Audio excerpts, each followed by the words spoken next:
maka dikala itulah manusia terbagi dalam dua kelompok besar. Fariqun fil jannah wa fariqun fis sa'ir. Sekelompok orang-orang beruntung yang masuk ke dalam surga, dan sekelompok lagi masuk ke dalam neraka. Menurut ayat Quran dan hadis Nabi, itu nanti ada bermacam-macam. Ada orang beriman itu yang dimasukkan surga. Ada orang beriman itu yang dimasukkan ke dalam surga. Ada orang beriman itu yang disebut penduduk surga. Kenapa lain-lain, Pak? Karena waktu di dunia amalannya juga lain-lain. Ada orang beriman yang masuk surga. Ini paling murah tiketnya. Mau masuk surga? Kata Nabi begini, ma min abdin qala la ilaha illallah thumma mata ala dhalik illa dakhala al jannah. Kalau seorang hamba sudah mengucap dua kalimat syahadat, dia yakin dengan kebenaran kalimat itu sampai matinya, orang itu akan masuk surga. Abi Dzar yang waktu itu diajak bicara heran, ya Rasul kok gampang betul? Iya, walaupun orang itu mencuri, iya, walaupun orang itu berzina, iya. Biar dia mencuri, biar dia berzina, kalau dia sudah mengucap dua kalimat syahadat, dia yakin dengan kebenaran kalimat itu sampai matinya, itu orang akan masuk surga. Jadi masuk surga cukup dua kalimat syahadat, yakin sampai mati, masuk surga. Itu perkara masuk. Tapi kalau pertanyaannya diterusin, masuknya kapan, Pak? Nah, ini lain lagi urusannya. Sebab ada yang masuknya itu langsung, ada yang mampir dulu. Di sana tempat cuma dua, kalau tidak surga, neraka. Mau ke surga tapi mampir dulu, yang mampirnya jelas di neraka.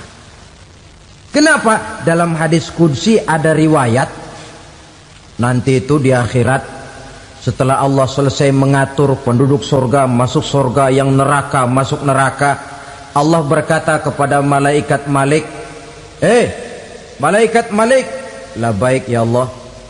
Itu bajingan-bajingan tengik, manusia-manusia durjana yang waktu di dunia tidak mau sujud, jauh dari ulama, gemar melakukan yang munkarat dan maksiat, hidup di tengah masyarakat selalu jadi bibit keonaran, kufur, sudah masuk neraka semua. Sudah ya Allah. Nah, kalau sudah, coba sekarang kamu masuk, Malik. Saya, iya, masuk neraka. Mau apa ya Allah? Kata Allah, akhriju minan nar man kana fi qalbihi misqala habbatin min khardalin min iman. Kau masuk neraka, cari di dalam neraka orang-orang yang ada imannya walaupun kecil sebesar biji zarah, angkat mereka keluar. Masuk malaikat Malik ke neraka, cari orang yang ada imannya, korek-korek. Ya repot, udah pada gosong. Yang ada imannya diangkat ke atas, yang ada imannya diangkat ke atas, lalu dimandikan di Nahrul Hayat, namanya sungai kehidupan di akhirat nanti. Cakep lagi rupanya, bersih lagi wajahnya, apel di hadapan Allah. Kata Allah, bagaimana mas? Kapok nggak sampean? Kapok ya Allah. Nah, kalau kapok, idhab fadkhulil jannah, pergi masuk surga sana.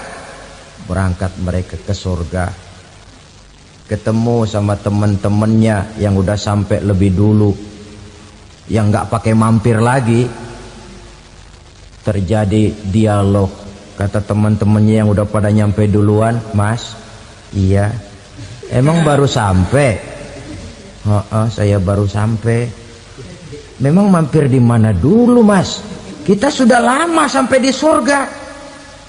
Saudara buka surah Al-Muddatsir ayat 34-35. Ma salakakum fis saqar? Kenapa kamu mampir di neraka Saqar?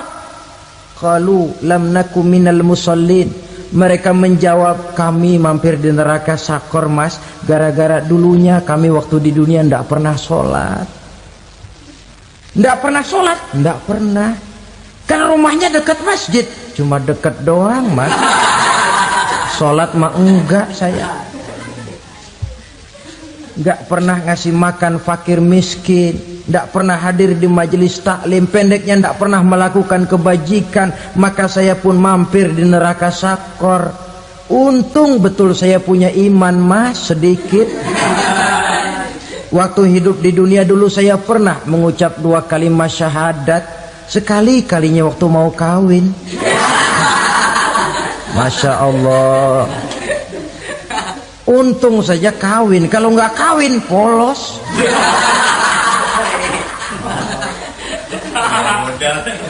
Itu juga pengulu sudah setengah mati ngajarin.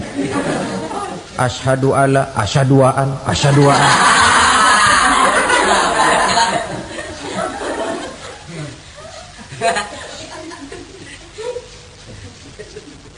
Ini namanya masuk surga, ada mampir dulu. Ada pula orang mukmin itu yang dimasukkan surga. Namanya dimasukkan kan terima beres. Saya masuk ke rumah, jalan sendiri, cari tempat sendiri. Saya dimasukkan ke dalam rumah, terima beres, pokok ada di dalam, itu dimasukkan namanya. Nggak pakai mampir. Tapi tentu tiketnya lebih mahal ketimbang yang pertama tadi. Apa kata Allah? Innal ladzina amanu wa amilus salihat la ukaffiranna anhum sayyi'atihim wa la udkhilannahum jannah. Sesungguhnya orang-orang yang beriman kemudian beramal soleh, kami hapuskan segala dosa dan kesalahannya, kami masukkan mereka ke dalam surga. Lihat ayatnya, Allah yang memasukkan, kita yang dimasukkan. Tidak pakai transit, tidak usah mampir. Cuma tidak cukup syahadat, tidak cukup amanu, tapi diiringi dengan wa'amilus salih. Iman, amal. Tidak cukup syahadat, lalu dibuktikan dia sholat, dia zakat, puasa, lalu dia melakukan berbagai macam kebajikan. Ini yang menyebabkan dia tidak pakai mampir di tempat yang bernama sakor. Lalu ada pula orang mukmin itu yang disebut penduduk sorga. Wah, ini sudah VIP ini. Ashabul jannah, penduduk sorga.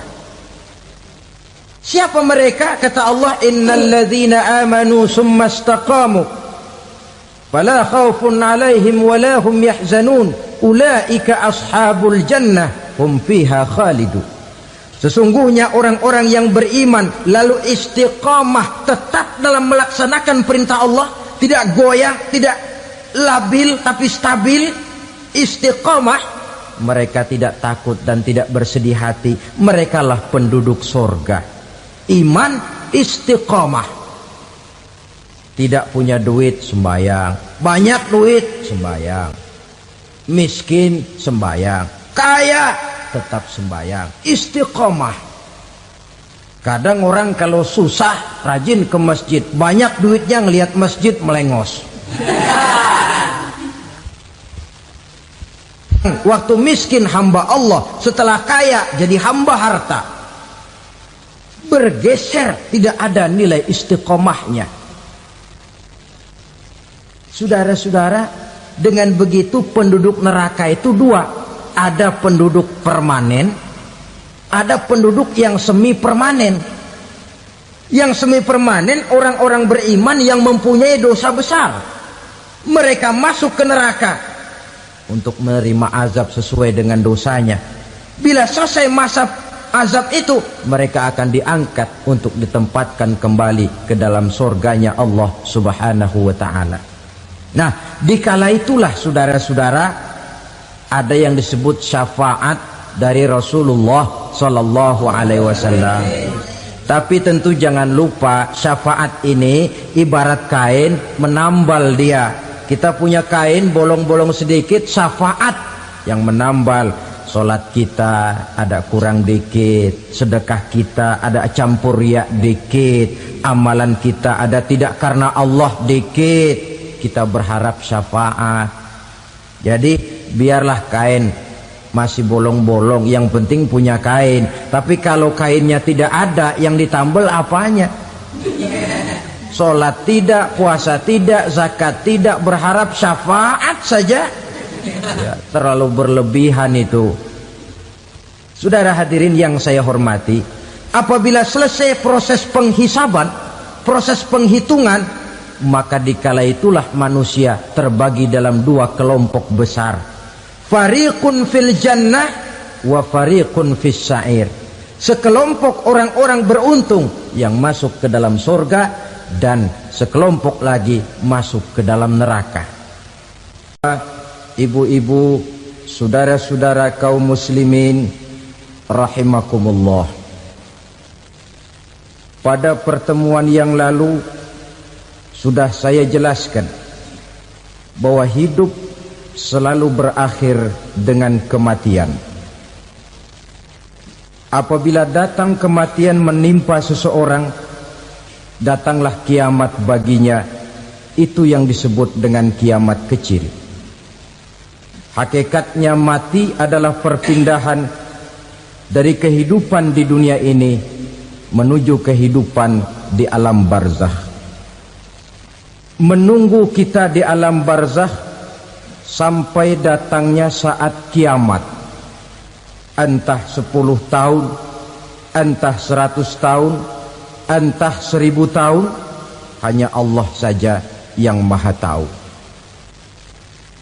Adapun orang-orang beriman yang melakukan amal kebajikan dalam kehidupan di dunia ini, masa penantian yang lama di alam barzakh buat mereka sebentar saja. Tetapi bagi orang-orang kafir yang ingkar, yang tidak beriman kepada Allah, yang hidup di dunia cuma menumpuk-numpuk dosa, tentu penantian di alam barzakh akan merupakan waktu yang sangat lama. Bukankah dalam kehidupan kita waktu itu memang relatif? Contoh misalnya, bagi pemuda-pemudi yang sedang duduk asyik memadu cinta, waktu 4-5 jam saja rasanya cuma 4-5 menit. Tenggelam oleh keasikan. Tapi buat orang yang berbaring di rumah sakit, meratap di balik-balik apa itu tembok derita kata lagu, di balik dinding-dinding penjara, sehari bagai seminggu, seminggu rasa sebulan, sebulan boleh jadi rasa setahun.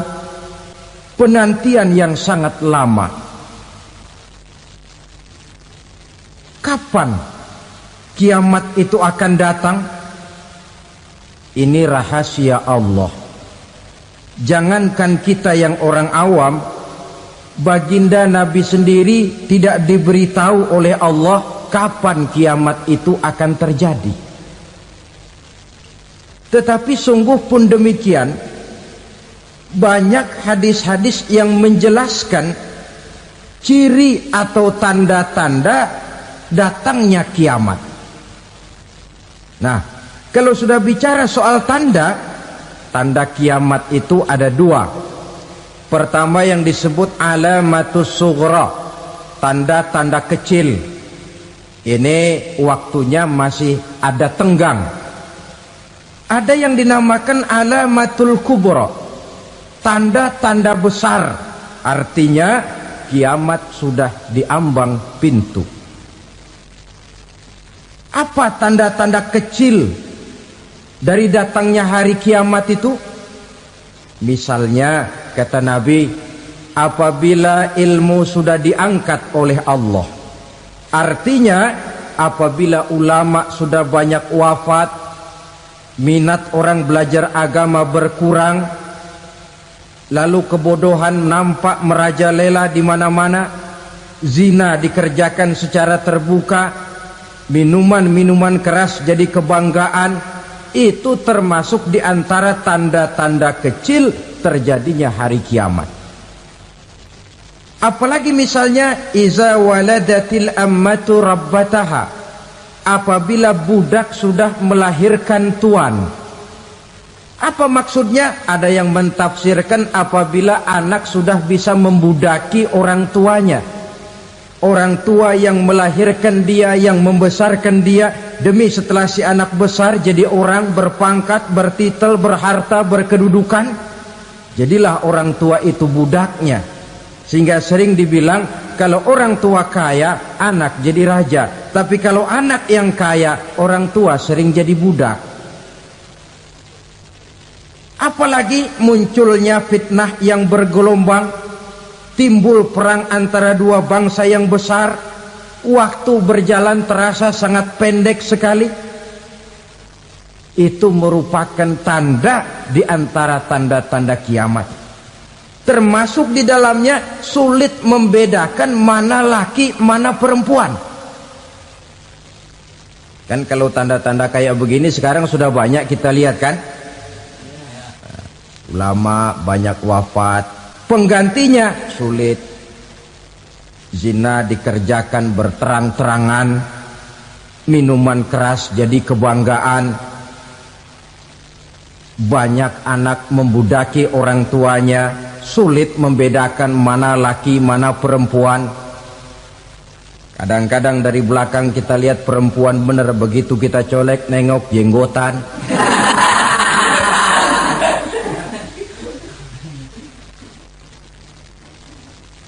Ini termasuk tanda-tanda kecil, masih ada tenggang sampai akan terjadinya kiamat itu. Nah, yang dimaksud dengan tanda-tanda besar, ini tanda besar artinya kiamat sudah di ambang pintu. Pertama, matahari terbit dari sebelah barat. Apabila matahari sudah terbit dari arah sebelah barat, tertutuplah sudah pintu taubat. Bersabda Nabi kita, la taqumus sa'atu hatta tatlu'a syamsu min maghribiha. Tidak akan datang hari kiamat sampai matahari terbit dari arah sebelah barat. Fa iza tala'at, manakala matahari telah terbit dari arah sebelah barat, wa ra'ahan nasu, manusia banyak menyaksikan itu, amanu ajma'un, mereka pun lalu beriman. Yang tadinya kafir, yang tadinya ingkar, yang tadinya membangkang, setelah melihat matahari terbit dari sebelah barat, buru-buru beriman, berlomba-lomba mengucap dua kalimat syahadat. Tapi apa yang terjadi? Kata Nabi, wadzalika hina la yanfa'u nafsan imanuha lam takun amanat min qabl. Hari itu adalah hari yang iman sudah tidak berguna lagi bagi seseorang apabila sebelumnya memang dia tidak pernah beriman. Au kasabat fi imaniha khaira, atau beriman tetapi tidak pernah melakukan kebajikan di dalam keimanannya itu. Hari yang sudah kasib, hari yang sudah terlambat, beriman tidak akan ada gunanya lagi.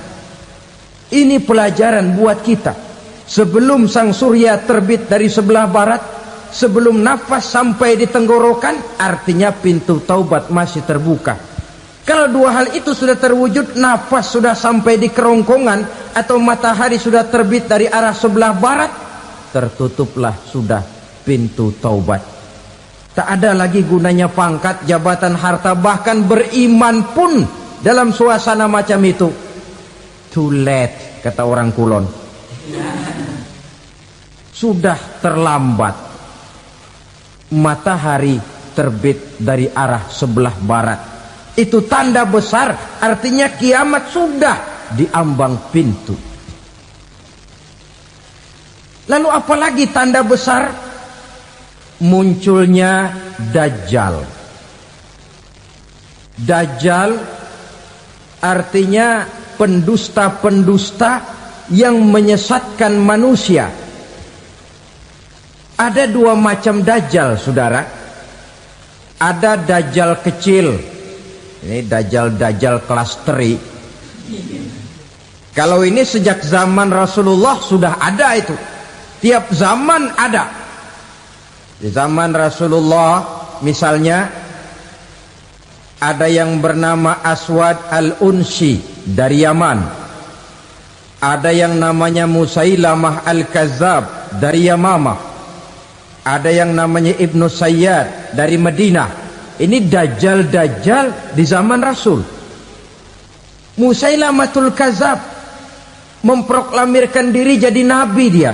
Di zaman Rasul masih hidup. Ini dajjal zaman Nabi. Di zaman sahabat muncul dajjal-dajjal. Di zaman kita sekarang ini dajjal-dajjal pun gentayangan. Dajjal-dajjal kelas teri. Kerjanya mendustakan manusia, menyesatkan manusia, memalingkan manusia dari jalan yang benar dan diridhoi oleh Allah Subhanahu wa taala. Adapun yang merupakan tanda besar dari datangnya kiamat, dajjal-dajjal kelas kakap. Pembohong-pembohong besar yang menyesatkan masyarakat manusia berpaling dari jalan Allah mengikuti jalan mereka. Apa sih ciri dajjal itu? Kata Nabi dalam hadis Bukhari Muslim, "Inna dajjala", sesungguhnya yang namanya dajjal itu yakhruju, satu saat akan muncul mendekati hari kiamat. Wa inna ma'ahu ma'an, si dajjal ini membawa air. Wa naran, dan juga membawa api. Dua simbol. Di tangan yang satu dia bawa air, di tangan yang satu dia bawa api. Wa ammal ladzi yarahu an-nasu ma'an fanarun, adapun yang orang banyak lihat air, hakikatnya adalah api. Yang dilihat api, hakikatnya adalah air.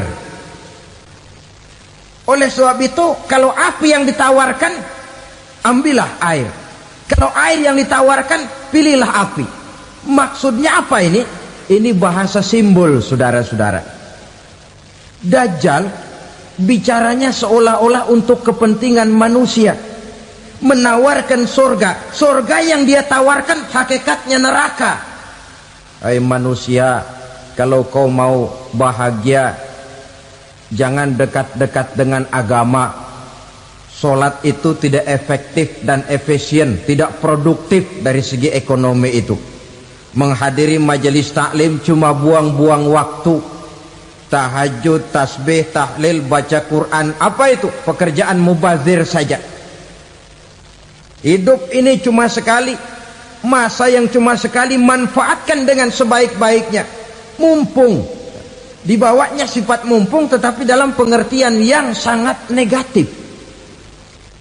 Bicaranya seolah-olah untuk kepentingan manusia, tetapi sebenarnya menjerumuskan manusia. Menawarkan air, tapi sebenarnya api. Menawarkan api, tapi hakikatnya air. Buat apa kamu sholat? Buat apa kamu bayar zakat? Buat apa kamu puasa? Surga yang dicanangkan dajjal, hakikatnya neraka. Neraka yang digambarkan dajjal, pada dasarnya adalah surga. Jadi memutarbalikan fakta itu kerjaan dajjal.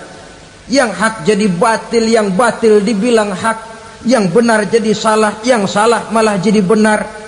Tuntunan disuruh jadi tontonan, tontonan malah menjadi tuntunan. Itu pekerjaan dajjal profesinya. Zamannya Nabi Adam, dajjalnya kan iblis. Betul? Betul. Apa sih gang kerayuan iblis itu? Allah setelah menciptakan Nabi Adam kan bilang, Adam, kau dan istrimu Hawa tinggal di surga ini. Seluruh fasilitas yang ada di surga persilahkan kau nikmati. Satu yang tidak boleh, jangan coba-coba dekati pohon khuldi. Dekat saja jangan, apalagi sampai memetiknya. Datang dajjal yang namanya iblis ini. Adam, kamu tahu nggak kenapa tidak boleh makan buah khuldi? Ya nggak tahu, pokoknya saya dilarang. Bodoh kamu Dam. Khuldun artinya kekal. Kalau kamu makan itu buah, kau akan kekal di surga buat selamanya. Allah tidak kepengen, maka dilarang kamu makan buah khuldi. Kalau kau ingin kekal di surga Adam, makan saja. Saya bicara begini ini untuk kepentingan kamu Adam.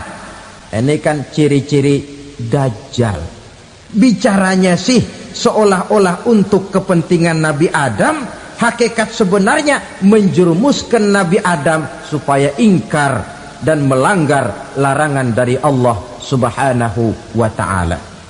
Jadi setelah muncul Dajjal, timbul kekacauan-kekacauan di masyarakat. Banyak yang terpengaruh, terpedaya dan terpesona. Termasuk mereka yang memproklamirkan diri jadi nabi, mereka yang memproklamirkan diri jadi rasul di zaman sesudah Rasulullah wafat. Itu adalah Dajjal. Maka saya ingatkan, kalau di zaman kita sekarang ini ada orang ngaku jadi nabi, ada orang ngaku jadi rasul, biar bahasa Arabnya kental, Quran hafal, hadis ribuan hadis hafal, biar pakai serban sampai menyengser ke tanah, bahasa Arabnya fasih, tapi dia mengaku jadi nabi, jadi rasul, kita umat Islam wajib tidak percaya. Wajib untuk tidak percaya. Itulah Dajjal zaman kita sekarang ini. Tidak mustahil mereka datang mempengaruhi orang awam supaya berpaling dari Rasulullah, mengikuti mereka. Nah, di akhir zaman nanti, mendekati hari kiamat, Dajjal ini muncul. Dajjal kelas kakap, menyesatkan masyarakat manusia untuk berpaling dari Islam, mengikuti seruan mereka. Apalagi di antara datangnya kiamat itu, tanda yang besar itu, turunnya Nabiullah Isa Al-Masih, putra Maryam. Menurut berbagai hadis yang sahih, Nabi Isa Al-Masih nanti akan turun lagi. Tidak membawa risalah yang baru, tapi meluruskan risalah Islam ini yang telah banyak ditinggalkan oleh masyarakat. Bahkan ada hadis menjelaskan beliau akan membunuh Nabi, mematahkan kayu-kayu salib, lalu melaksanakan haji dan umrah mengikuti syariat Nabi Muhammad, bukan membawa agama baru. Menjadi semacam mujaddid, reformer, menyelamatkan manusia dari bisikan Dajjal. Bahkan ada riwayat yang menjelaskan bahwa Nabi Isa berhasil mengalahkan Dajjal, mengembalikan masyarakat manusia kembali kepada ajaran Islam yang datang dari Allah, dibawa oleh Rasulullah Sallallahu Alaihi Wasallam. Dengan kata lain, turunnya Nabi Isa bukan sebagai Nabi dan Rasul baru, tetapi mengikuti syariat Nabi kita Muhammad Sallallahu Alaihi Wasallam. Saudara hadirin, ibu-ibu hadirat yang saya hormati, kemudian apalagi di antara tanda-tanda besar akan datangnya kiamat itu? Keluarnya asap atau awan. Kata Nabi, inna min asyrati sa'ah dukhanan yamla'u ma bainal masyriqi wal maghrib. Di antara tanda-tanda kiamat, munculnya awan antara langit dan bumi. Ini pun diperkuat dalam surah Ad-Dukhan ayat 10. Fartaqib yauma ta'tis sama bidukhanin mubin fayughshan nas hadza azabun alim. Bagi orang-orang yang beriman, mereka biasa-biasa saja, tapi bagi orang kufur, datangnya asap dan awan ini merupakan azab yang kelewat pedih. Barangkali sedikit mendekati gambaran tentang azab yang pedih ini, saya ingatkan alam pikiran kita kepada peristiwa yang belum lama terjadi. Pernah dengar berita bocornya reaktor nuklir di Chernobyl, Uni Soviet? Pernah dengar? Nah, bocornya reaktor nuklir di Chernobyl yang mengakibatkan ratusan bahkan sangat mungkin ribuan nyawa.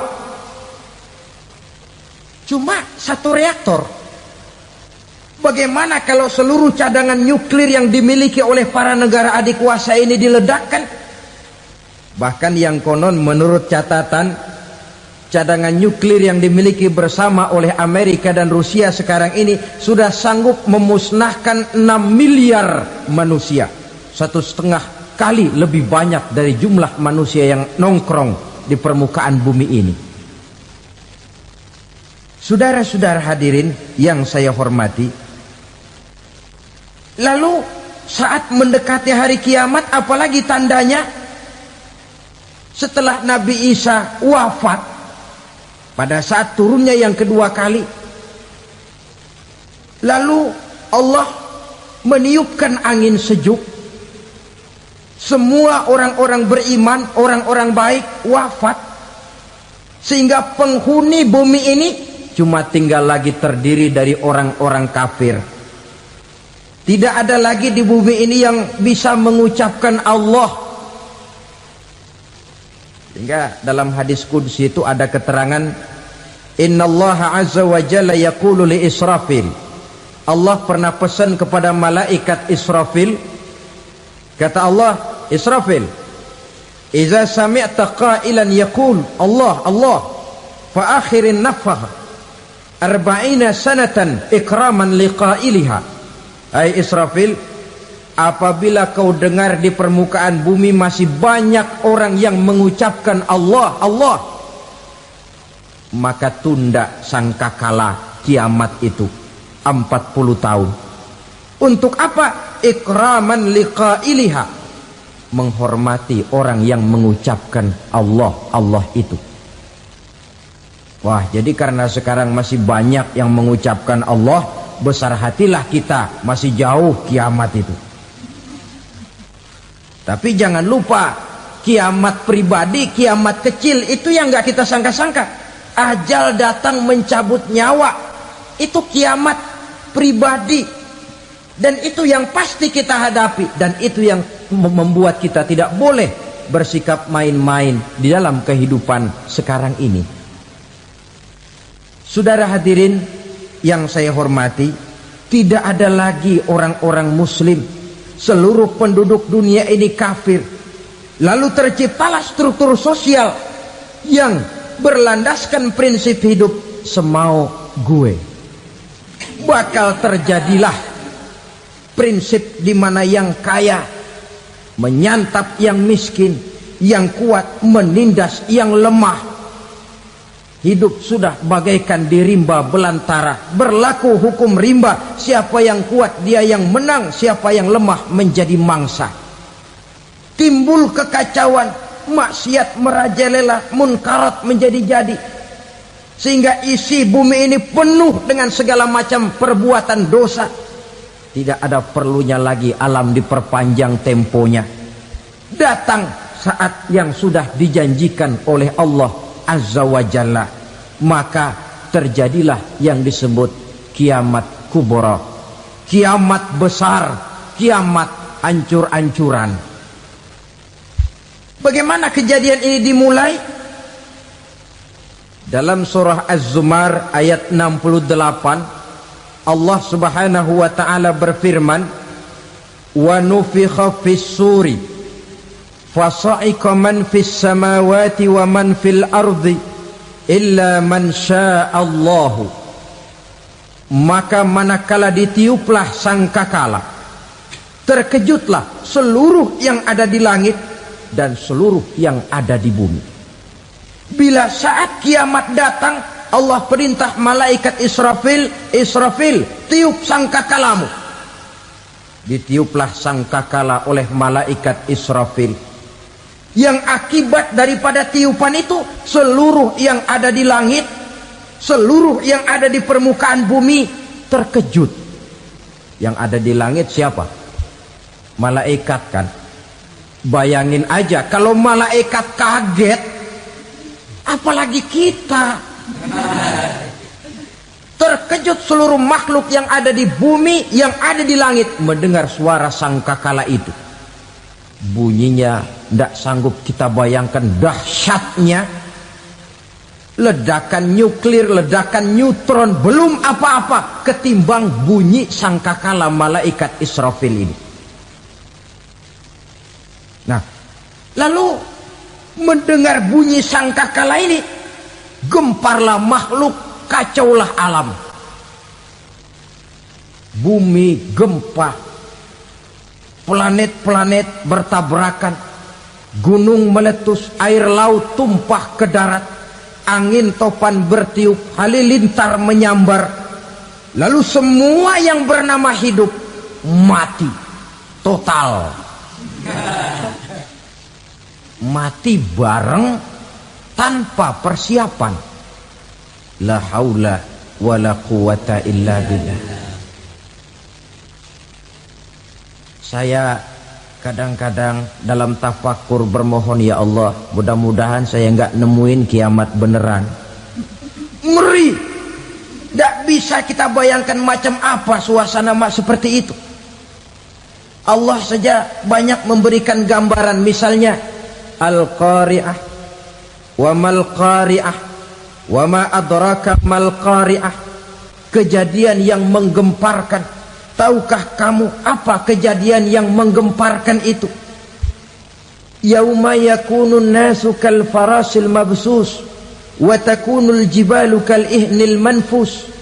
Pada saat itu manusia berterbangan bagai kupu-kupu. Gunung berterbangan seperti kapas ditiup angin. Gunung saja macam kapas, konon lagi manusia. Kematian total, mulai semut sampai gajah mati, jin mati, iblis mati, malaikat mati. Malaikat saja mati. Saudara hadirin yang saya hormati, kematian total yang tanpa persiapan. Orang bilang, Pak, kalau mati bareng begitu yang repot malaikat maut dong ya. Cabut sana, cabut sini. Itu kalau menurut logika kita, mestinya begitu menurut logika. Tapi logika juga yang nggak perlu serepot itu. Sebab untuk mematikan listrik di wilayah DKI, di wilayah Jakarta, nggak perlu tiap rumah didatengin, matiin, ya lama. Cukup dari kantor pusatnya saja PLN, tekan satu tombol, gelaplah seluruh Jakarta. Saudara hadirin yang saya hormati, kematian total. Lalu setelah kematian total, planet-planet juga mati, dalam arti tidak bergerak dan beredar. Angin mati, dalam arti tidak bertiup. Air mati, dalam arti tidak ada riak gelombang. Pokoknya semua mati. Kullu nafsin za'iqatul maut. Semua yang bernafas mati. Dalam ayat lain, kullu man 'alaiha fan. Semua yang ada di permukaan bumi fana. Yang kekal cuma Allah Subhanahu wa ta'ala. Yang paling belakang mati malaikat maut dan malaikat Israfil. Tapi mati juga sesuai dengan janji Allah. 40 lamanya. Tidak dijelaskan oleh Abi Hurairah 40 jam, apa 40 hari, apa 40 tahun. Hadis-hadis cuma menyebutkan 40 saja. Sunyi alam, yang tinggal cuma Allah saja lagi. Ketika itu Allah berseru-seru, katanya, limanil mulkul yauma. Siapa para penguasa hari ini? Mana itu raja-raja dan penguasa yang dulu mengaku jadi Tuhan? Fir'aun. Mana Fir'aun sekarang? Yang dulu jadi raja, merasa berhasil, sombong, lalu tidak mau turun-turun dari kekuasaannya, sampai kepada puncak kekurang ajarannya mengangkat diri jadi Tuhan. Mana itu Fir'aun.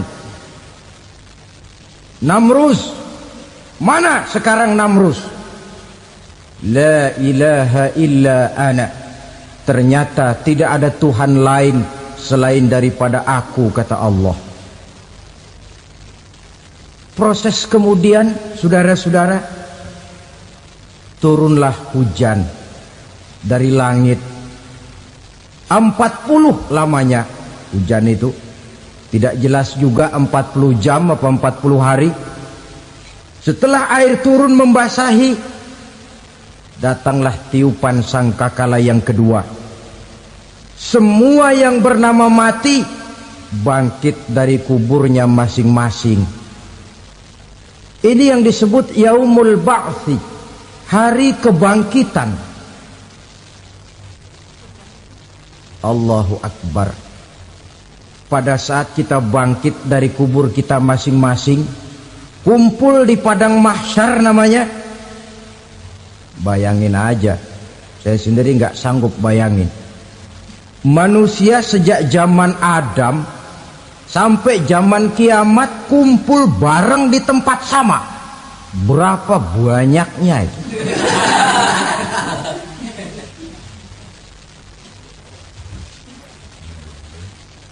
Dan yang luar biasa menurut satu riwayat, pada saat bangkit itu, Masya Allah, roman muka kita berubah, disesuaikan dengan amalan kita waktu di dunia ini. Barang siapa yang waktu di dunia amalannya itu amalan tikus, di akhirat nanti dia bangkit dari kubur, mukanya seperti muka tikus.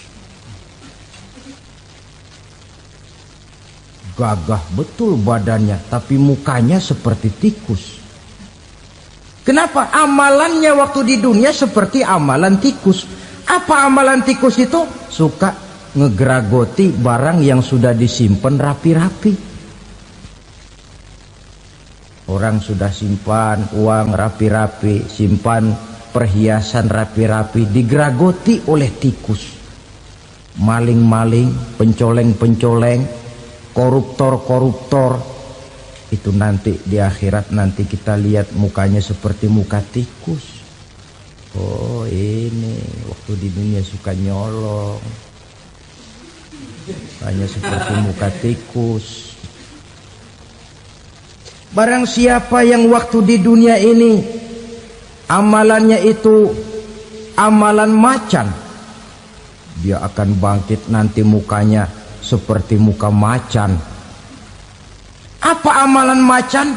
Macan itu amalannya menang-menangan. Orang yang mau menang saja nggak mau mengalah. Coba lihat di hutan, kenal hutan nggak? Di hutan, raja hutan di mana-mana pasti macan. Betul kan? Betul. Padahal hutan belum pernah bikin pemilihan umum. Tapi macan tidak peduli ada pemilihan umum apa tidak, pokok saya raja. Sebab apa? Macan jadi raja itu bukan karena benar, tapi karena kuat jadi raja. Setelah dia jadi raja, rakyat hutan yang mesti dilindungi malah dimakan oleh raja macan. Kambing rakyat hutan dimakan oleh macan. Ayam rakyat hutan dimakan oleh macan. Itu nanti kita lihat di akhirat itu mukanya seperti muka macan, gagah betul. Lalu barang siapa yang di dunia ini amalannya itu seperti amalan anjing, nanti dia punya muka seperti muka anjing. Apa amalan anjing? Pertama, anjing itu kalau disuruh jaga rumah, dia tidak bisa membedakan mana maling, mana tamu. Biar yang datang maling, kalau bawa tulang, anjing kalem. Yang kedua, anjing itu akan setia kepada siapa saja yang memberinya roti. Siapa yang memberinya roti, itulah majikannya. Apa kata majikannya pasti dia laksanakan. Soal benar atau salah dia tidak peduli. Setelah anjing dapat roti, dia tidak punya pilihan lain kecuali bilang, abdi mah kumaha juragan wae ayeuna mah.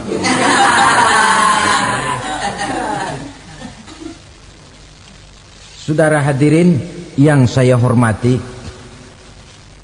berkumpul di padang mahsyar, tiap orang sibuk dengan persoalannya masing-masing. Matahari waktu itu didekatkan oleh Allah, panas luar biasa. Ada yang saking panasnya itu mencucurkan peluh keringat sampai sebatas mata kakinya. Ada yang keringatnya sampai sedengkulnya, ada yang keringatnya sampai sepusatnya, ada yang keringatnya mengalir sampai sebahunya, ada yang kelelap oleh keringatnya sendiri, sementara orang di sampingnya nggak apa-apa. Bergantung lagi amalan dia waktu di dunia ini. Saudara-saudara, sebagian orang dalam kepanikan padang mahsyar berombong-rombong datang mereka menghadap Nabi Adam. Ya Adam, anta abal bashar. Hai Adam, Tuhan adalah bapak moyang manusia. Kami sebentar lagi akan disidang, dimintakan pertanggungan jawab. Tolonglah kami, hai Adam. Kata Nabi Adam, jangankan nolongin sampean, saya sendiri tanggung jawab di hadapan Allah ketika dulu tidak boleh makan khuldi, saya serobot. Sudahlah, urus diri masing-masing saja, nafsi. Begitu kata Nabi Nuh, begitu kata Nabi Ibrahim. Tiap orang bertanggung jawab sendiri-sendiri. Ketika itulah saudara-saudara, nikmatnya menjadi umat Nabi besar Muhammad sallallahu alaihi wasallam. Sebab apa? Walaupun menurut abjad kita ini umat paling belakang, karena paling belakang kita ini toh, karena Nabi Muhammad adalah Nabi akhir, tapi akan dihisap lebih dulu, lewat di atas sirat lebih dulu, masuk surga lebih dahulu ketimbang umat-umat belakangan. Ketika Rasul mendekati ajal, beliau tanyakan itu kepada malaikat Jibril. Malaikat Jibril berkata, Muhammad jangan khawatir, Allah sudah berjanji, inni haramtul jannata ala sairil anbiya hatta tadkhulaha anta wa haramtuha ala sairil umami hatta tadkhulaha ummatuka. Surga aku haramkan buat seluruh nabi kecuali kalau engkau Muhammad sudah masuk ke dalamnya, dan surga aku haramkan buat seluruh umat kecuali kalau umatmu Muhammad sudah masuk ke dalamnya. Logikanya, walaupun menurut abjad kita umat paling belakang, bakal dihisap paling dulu, lewat di atas sirat paling dulu, masuk surga paling dulu, kalau mampir ke neraka juga paling dulu. Ya resiko. Jangan mau enaknya aja paling dulu. Saudara hadirin yang saya hormati, setelah masa kebangkitan itu jangan dikira begitu bangkit langsung diperiksa. Masih menunggu menanti ribuan tahun perhitungan padang mahsyar untuk sampai kepada proses yang disebut yaumul hisab, hari perhitungan. Seorang demi seorang bakal dipanggil. Bayangkan saja, kita se-RT saja di absen, kadang-kadang perlu waktu lama. Ini manusia sejak zaman Nabi Adam sampai datang hari kiamat, satu demi satu disidang di hadapan Qadhi Rabbul Jalil. Status sosial copot sudah waktu itu. Yang pernah jadi hartawan di situ tidak lagi kelihatan kehartawanannya. Yang pernah jadi jenderal tidak lagi dipanggil jenderalnya. Yang ustadz tidak lagi dipanggil al-mukarramnya. Seluruh status sosial selesai. Dipanggillah kita seorang demi seorang menghadap Qadhi Rabbul Jalil. Bagaimana proses penghisaban itu? Pertama, proses tanya jawab. Di antaranya ada hadis menyatakan, lan tazula qadama 'abdin yaumal qiyamah hatta yus'ala an arba'i khisalin. Besok di hari kiamat tidak akan bergeser telapak kaki seorang hamba sampai dia ditanya lebih dulu tentang 4 persoalan. Tentang ilmunya, kemana ilmu itu diamalkan. Tentang umurnya, di mana umur itu dihabiskan. Tentang masa mudanya, kemana masa muda itu dipakai. Tentang hartanya, dari mana harta itu didapat dan kemana harta itu dibelanjakan. Ini termasuk proses tanya jawab. Jadi kalau istilah pengadilan dunia, nama Fulan bin Fulan. Kamu waktu di dunia diberikan umur panjang untuk apa? Pernah mengalami masa muda, kemana kau habiskan masa remajamu? Kau diamanahkan ilmu, dengan apa ilmumu kau amalkan? Kau diberikan harta, dari mana harta kau dapat, kemana kau belanjakan? Tak seorang pun yang bisa mungkir. Sebab apa? Dikala itu yang menjadi saksi bukan orang. Yang menjadi saksi adalah seluruh anggota badan kita. Tangan bicara, kaki jadi saksi terhadap seluruh amalan yang pernah kita kerjakan pada saat kehidupan di alam dunia ini. Selesai proses tanya jawab, lalu diperlihatkan buku catatan kita waktu hidup di dunia ini. Jangan lupa Allah itu menyiapkan 2 superkomputer kepada kita. Sebelah ditempelin sebelah kanan, yang sebelah tempelin di sebelah kiri. Komputer itu namanya Raqib dan Atid. 2 malaikat yang apabila baik kita lakukan, refleks saja akan menulis kebajikan kita. Jahat kita kerjakan, akan tertulis. Catatan itu nanti diperlihatkan kepada kita. Waduh, alangkah malunya pada saat diperlihatkan catatan kita, buku rapot kita merah melulu. Barangkali diperiksa sambil diomelin, brengsek lo. Buku merah melulu begini, bagaimana waktu hidup di dunia? Tidak cukup diperlihatkan buku catatan kehidupan, rekaman kehidupan. Rekaman kehidupan kita secara utuh sejak terlahir sampai ajal datang merenggut nyawa. Barangkali mirip dengan video sekarang ini, di mana terekam dengan baik seluruh kegiatan kita sejak yang sekecil-kecilnya sampai kepada yang sebesar-besarnya. Untuk kemudian kita pun menerima balasan.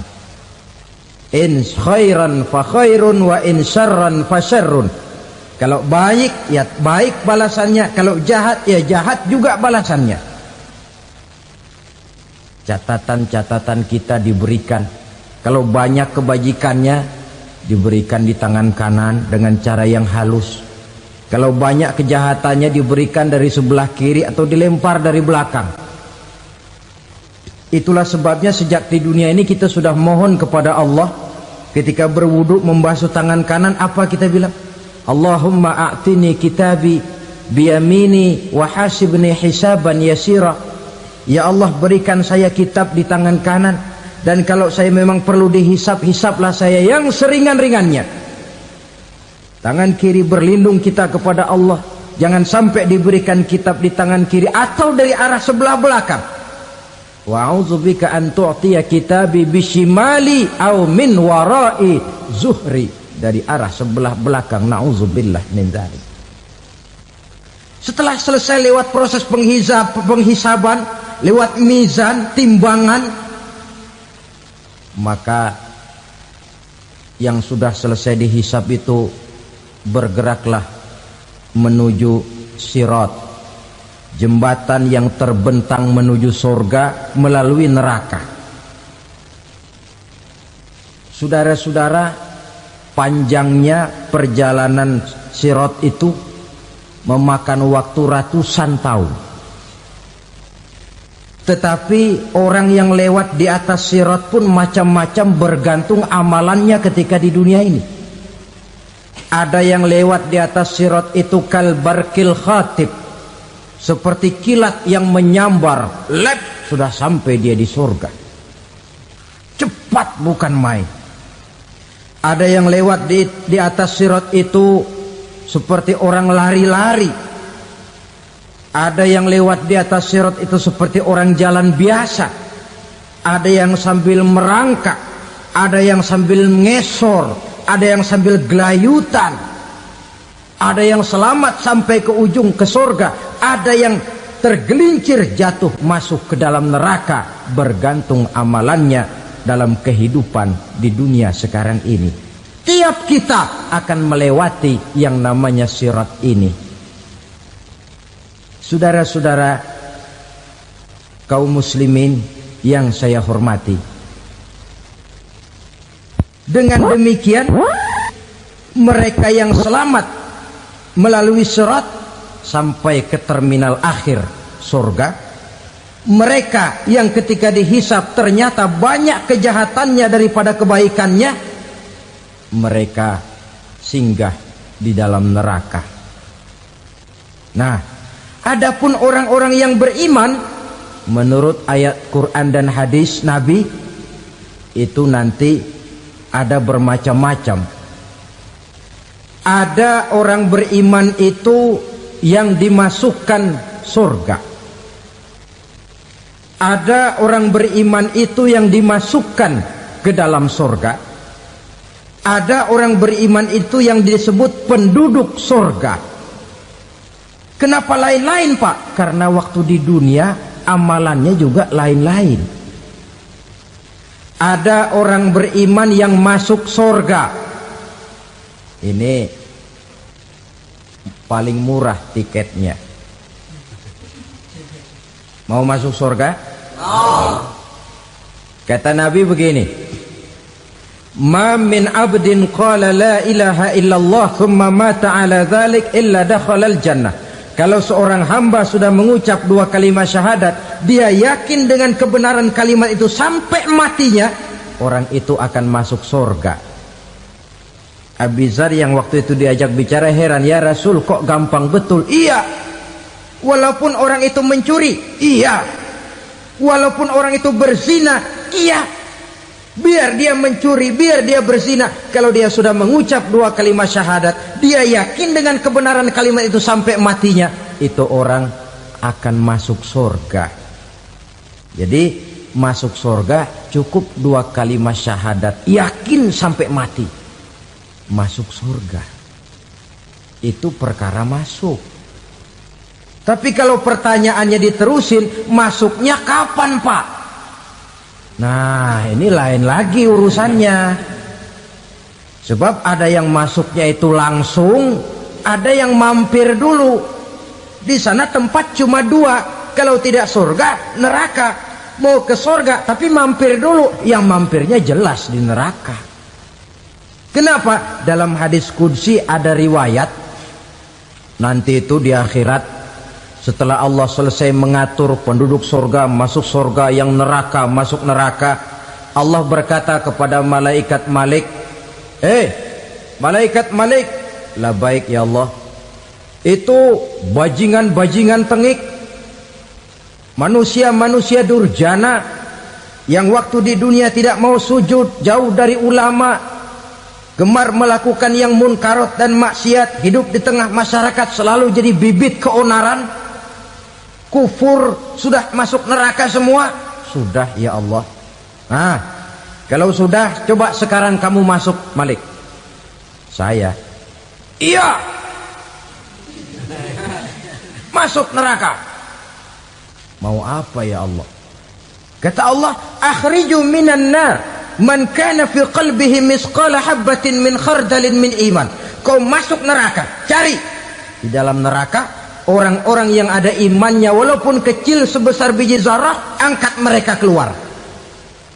Masuk malaikat Malik ke neraka, cari orang yang ada imannya, korek-korek. Ya repot, udah pada gosong.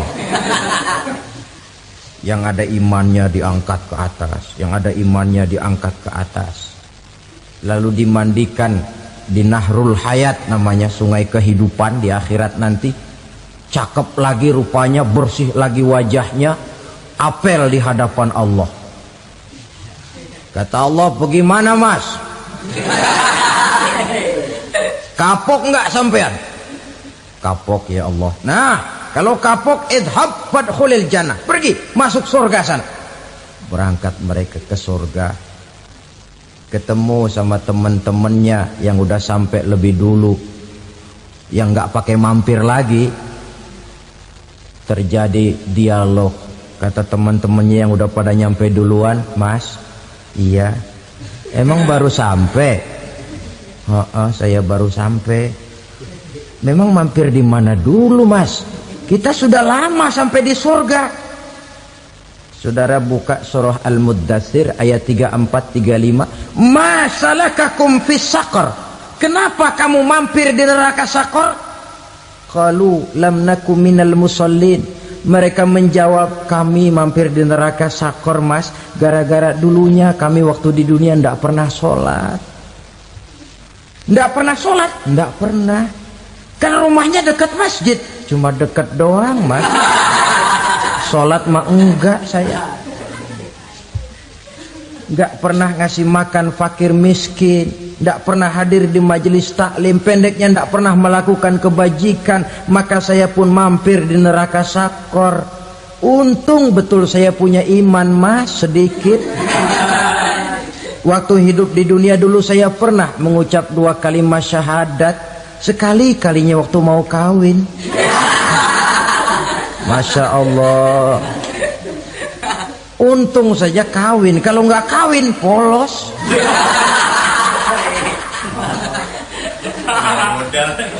Itu juga pengulu sudah setengah mati ngajarin. Asyhadu alla, asyaduaan, asyaduaan.